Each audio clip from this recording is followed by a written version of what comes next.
चलल को लड़की कारी खोज चलल को भले रही जेबो भले रही जेबो गे हम कुमार ओकरा से बियाह नहीं करबो भले मर जेबो गे हम कुमार ओकरा से बियाह नहीं करबो भले रही जेबो गे हम कुमार ओकरा से बियाह नहीं करबो।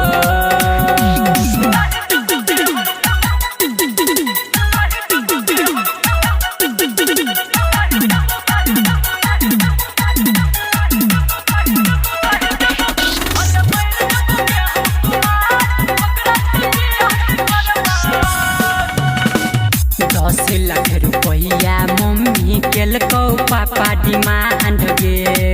देख में लागे छौ छौरी करिया सांड गे 10 लाख रुपया मम्मी केलको पापा डिमांड गे देख में लागे छौ छौरी करिया सांड गे ओकरा लालच नौकरी सरकारी जे देख ललको नौकरी आंगनबाड़ी के देख ललको भले रही जेबो भले रही जेबो गे हम कुमार ओकरा से बियाह नहीं करबो भले रही जेबो गे हम कुमार ओकरा से बियाह नहीं करबो भले मर जेबो गे हम कुमार ओकरा से बियाह नहीं करबो। म्यूजिक बाय डीजे उमेश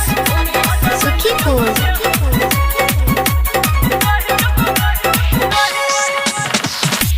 बेटा त मम्मी तोहर छियौ दुलरा बेटा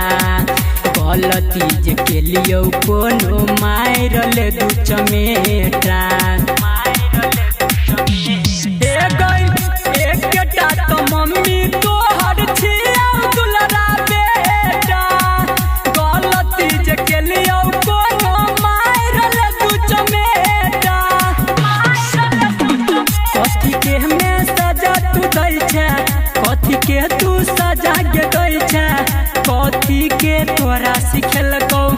कथी के तोरा सिखेलको भले रही जेबो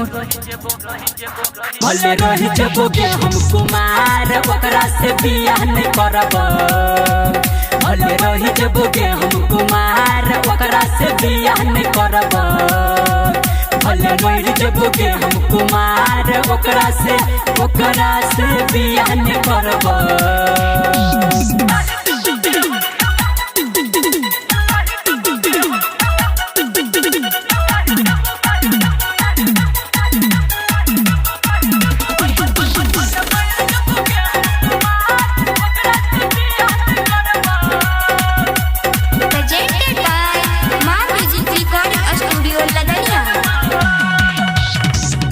सूरज के कनिया मिललो गोर के पतर की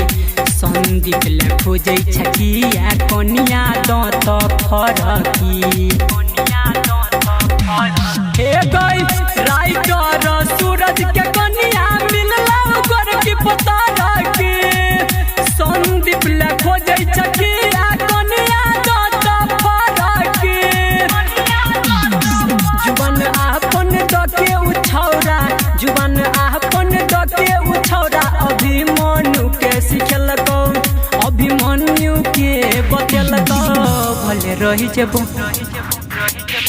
भले रही जेबो गे हम कुमार ओकरा से बियाह नहीं करबो भले मर जेबो गे हम कुमार ओकरा से बियाह नहीं करबो भले रही जेबो गे हम कुमार ओकरा से बियाह नहीं करबो। बुझ गेलिए गे मम्मी।